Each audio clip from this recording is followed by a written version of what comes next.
अस्सलाम वालेकुम, welcome to my channel cooking with Hiba.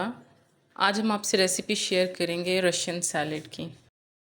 इसमें आधा कप के करीब जो है वो हमने क्रीम शामिल कर दी है। क्रीम आप कोई भी ले सकते हैं, ऑल पर्पस ले लें, मिल्क पैक ले लें, जो भी। और उसके बाद इसमें तकरीबन 2 से 3 टेबल स्पून जो है ना वो आप मेयोनीज़ शामिल कर देंगे। इसमें क्रीम की क्वांटिटी ज़्यादा होगी और मेयोनीज़ की कम होगी। और इसमें तकरीबन 1.5 टेबल स्पून के करीब मैंने इसमें चीनी शामिल की है।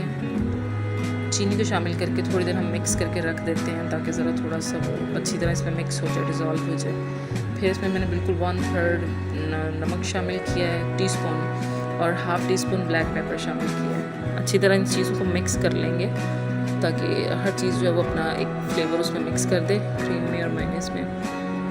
क्रीम की क्वांटिटी बस ज़्यादा रखनी है आपको और इसमें मेयोनीज़ की कम रखनी है आपको क्वांटिटी।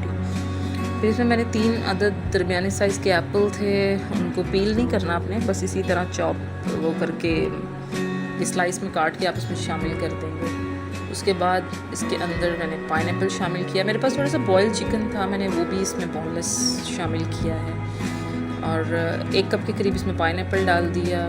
तो इसमें बाद में ये आप ड्राई फ्रूट जो है ना वो शामिल कर सकते हैं, मेवे डाले थोड़े से मैंने, और उसके साथ ही बादाम डाल दिए। बादाम को छीलना नहीं है, इसी तरह से डाल दिए। हाँ, जेली इसमें शामिल कर सकते हैं आप डिफरेंट फ्लेवर्स की। मेरे पास थी बनाना फ्लेवर था, वो मैंने इसको रेडी करके वो इसमें डाल दिए। आप इसमें मैंगो या और फ्लेवर भी शामिल कर सकते हैं। और अच्छी तरह से इसको मिक्स करें और तकरीबन इसको 1-2 घंटे के लिए जो है ना आप फ्रिज में रखें। और जब ये ठंडा हो जाए बिल्कुल चिल, तो फिर इस सैलेड को सर्व करें तो अच्छा लगेगा आपको hopefully. Thank you for watching.